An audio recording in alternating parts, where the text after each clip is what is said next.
हम बात करते हैं इस पे कि महागुरु महादेव को गुरु बनाने के बाद, उनका शिष्य बनने के बाद हमारे आपके जीवन में क्या ऐसा होता है, क्या परिवर्तन होता है जिसके कारण हमारे अंदर भी ये बेचैनी पैदा हो जाती है कि हम दिन में रात में अपने घर में रह नहीं पाते और हम सड़कों पे निकल जाते हैं महादेव की बात करने।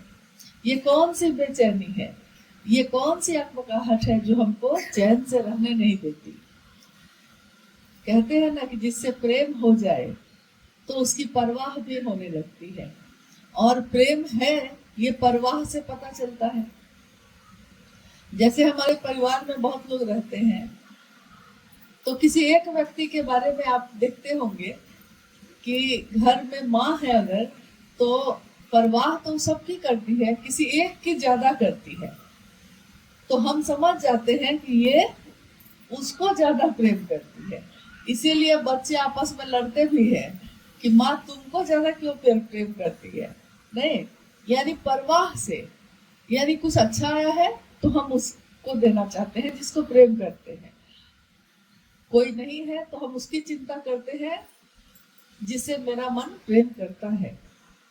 यानी प्रेम परवाह में झलकता है और परवाह से प्रेम का पता चलता है। तो साहब हरिंद्रानंद जी के इस स्थल पे हम याद करते हैं अपने साहब और दीदी को, जिनके मार्गदर्शन में, जिनके द्वारा हम लोगों को एक रास्ता दिखाया गया कि हम इस रास्ते पे चल के अपने जीवन को और सुंदर कर सकते हैं, शोमय बना सकते हैं। क्योंकि हमारा जीवन तो बहुत टुकड़े में बटा हुआ है, कभी किसी के लिए है, कभी किसी के लिए है, लेकिन सिर्फ महादेव के लिए हो जाए, इसके लिए हमारे मन में या हमारे जीवन में 3 सूत्र जो प्रदत्त हैं साहब श्री के द्वारा, ये काफी काम करते हैं। अब इन 3 सूत्रों के बारे में हम चर्चाओं में भी बात करते हैं और खुद में भी सोचते हैं। आप भी करते होंगे तीनों सूत्र, हम भी करते हैं तीनों सूत्र। शिव को गुरु बनाने के बाद हम दूसरों से भी यही कहते हैं। वो जब पूछता है कि क्या करना होगा भैया, क्या करना होगा दीदी, तो हम उसको कहते हैं कि कुछ भी नहीं करना है ज्यादा, बस ये 3 सूत्र करना है। तो तीनों सूत्र में आखिर ऐसा क्या है, क्या ऐसा होता है? क्योंकि हमारे अंदर कोई योग्यता नहीं है, कोई पात्रता नहीं है, तो हम इस 3 सूत्र को करने से शिव के शिष्य कैसे हो जाते हैं?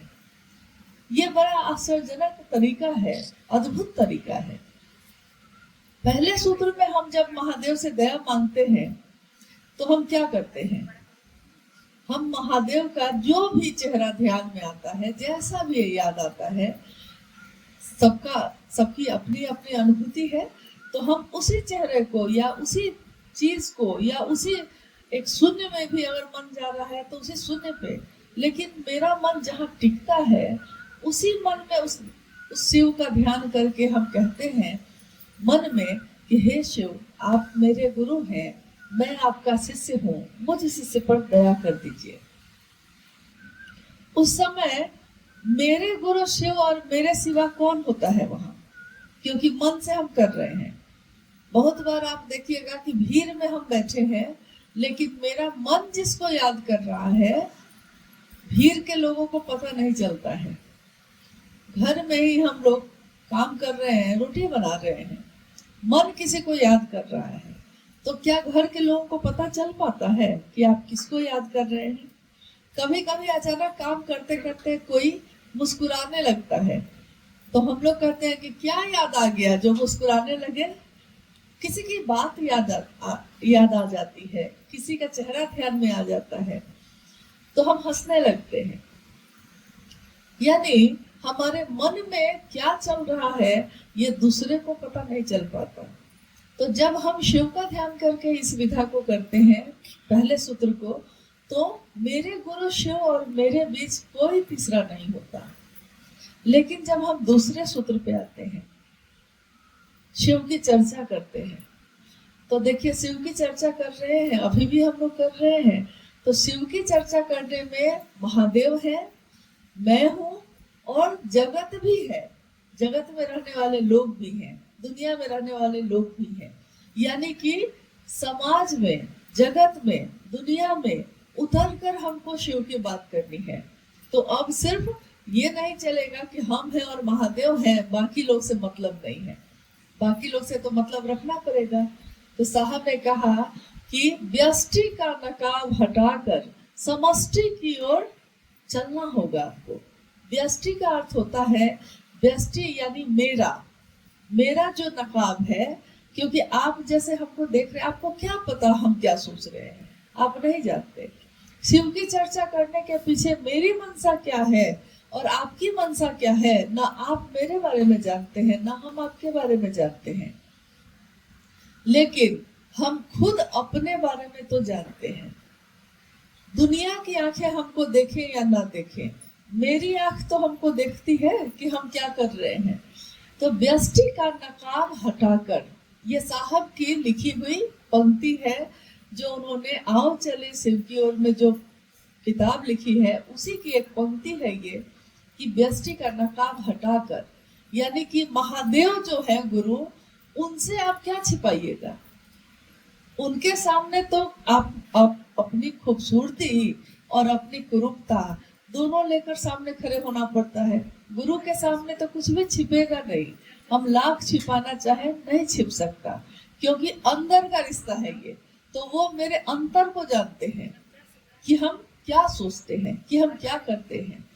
तो व्यष्टि का नकाब हटाकर, यानी शिव के सामने अपना जो चेहरा पे नकाब लगाया है हमने कि हम बड़े अच्छे हैं, या हम सबसे बढ़िया बढ़िया मनसा से महादेव की बात कर रहे हैं, महादेव के सामने ये नकाब मत लगाइए, उनके सामने उतारिए और दिल में महादेव को लेकर और तब समाज में उतरिए। तो दिल में महादेव होंगे और समाज में जाकर आप शिव की चर्चा करेंगे तो उसका परिणाम होता है, क्योंकि दिल की बात का असर होता है। दिल से कोई बात कहिए तो उसका असर दूसरों पे भी होता है। तो व्यष्टि का नकाब हटाए, समष्टि मतलब कि समाज, दुनिया, उसमें आप उतरे हैं महादेव को लेकर, तो कितनी बड़ी जिम्मेदारी है।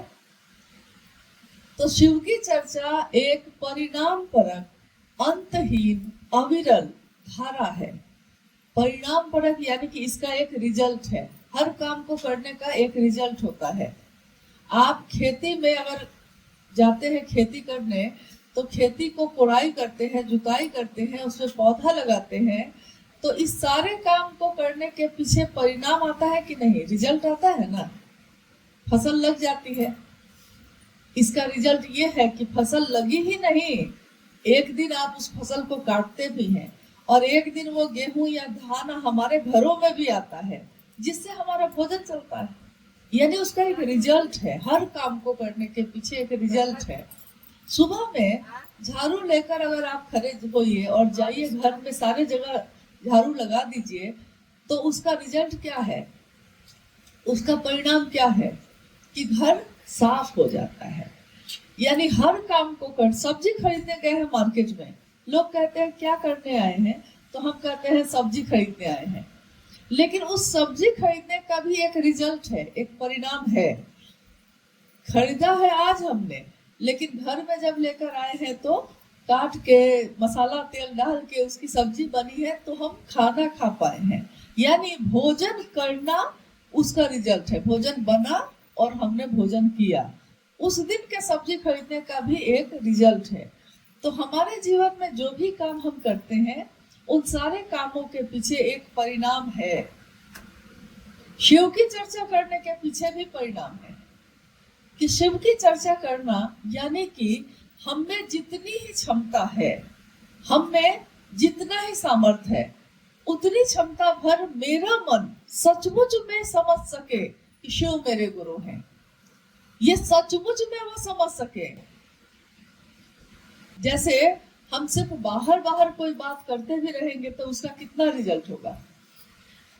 अगर कोई बच्चा पढ़ने बैठे और वो किताब को उठाए और रट ले, तो रट लेगा तो लिख तो देगा वो, उसका भी रिजल्ट आएगा, फर्स्ट डिवीजन से पास भी कर जाएगा वो। लेकिन अगले बार जब कॉलेज में जाएगा तो रट के पास किया था, तो क्या होता है, अब कॉलेज में जो पढ़ा रहा है उसको पढ़ाई समझ में नहीं आ रही है, नहीं पढ़ाई उसको समझ में आ रही है, क्योंकि समझ के नहीं पढ़ा था, रट के पढ़ा था। तो समझने के लिए कहते हैं कि जो तुमको समझ में आए, जो तुम्हारे समझ में उतर जाए, उसको पढ़ो। तो वो जो है कभी आदमी नहीं भूलता। अब किताब नहीं भी रहेगी तो जो हम समझे हैं, कोई अगर पूछ देगा तो उसका उत्तर हम दे पाएंगे कि नहीं। अगर घुमा घुमा के भी क्वेश्चन कोई करेगा, प्रश्न करेगा, तो हम उसका उत्तर दे पाएंगे कि नहीं, दे पाएंगे, क्योंकि हम समझ चुके हैं। अगर हमको पता है कि खाना ऐसे बनता है, ये ज्ञान मैंने लिया है, अब राशन है, सब्जी है, चूल्हा भी है, लेकिन ज्ञान नहीं है तो सब कुछ बेकार है मेरे लिए। बनाने का ज्ञान नहीं है। देखे होंगे आप कि बहुत पहले जब गैस का चूल्हा नहीं आया था, लकड़ी के चूल्हा पे जब खाना बनता था, तो हम लोग को अभ्यास हो गया था लकड़ी के चूल्हा पे खाना बनाने का। जब गैस का चूल्हा आया पहली बार, तो लोग सीखने लगे पहले कि उसको चलाया कैसे जाता है। अब माचिस है, लेकिन सब कुछ है, चूल्हा है, सिलेंडर है, लेकिन जलाने में डर लग रहा है, क्योंकि जलाना पता नहीं कहीं आग पकड़ लिया, तब हमको आता नहीं है, तो कोई सिखाता है तो हम उसको जला लेते हैं।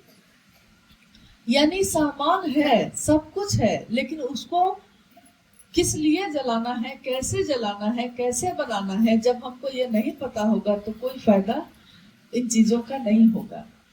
तो गैस जलाना भी एक समय में बहुत बड़ा मुद्दा हो गया था हम लोग के लिए, कैसे जलाया जाता है। बहुत लोगों को देखिएगा कि मोबाइल तो खरीद लिए हैं, घर घर में हर हाथ में है, सबके हाथ में मोबाइल है, लेकिन कल जैसे एक गुरु बहन थी, उनका मोबाइल बार बार बज रहा था, तो हम लोग बोले कि साइलेंट कर लीजिए, तो उन्होंने कहा कि मुझको नहीं आता है साइलेंट करना, तो यहाँ के एक गुरु भाई ने कर दिया। देखिए, है मोबाइल है हाथ में, उसमें साइलेंट करने का तरीका है, मतलब कि उसको साइलेंट मतलब उसको खामोश करना है, बजेगा लेकिन आवाज आपको सुनाई नहीं देगी। तो तरीका आपको नहीं मालूम है, तो वो मोबाइल आपके हाथ में है, लेकिन आप उसको चलाने का ज्ञान नहीं जानते हैं। तो महादेव की शिष्यता किसी के द्वारा हमको मिली, तीनों सूत्र भी मिला, लेकिन इन तीनों सूत्रों को करने का ज्ञान अगर नहीं होगा तो उसका वो परिणाम नहीं आएगा जो आना चाहिए। तो शिव की चर्चा परिणाम परक है, यानी जब हम किसी से चर्चा करते हैं, किसी से बात करते हैं, तो इसके पीछे हमारी मंशा ये होती है कि हम आपको समझा रहे हैं लेकिन खुद समझ रहे हैं।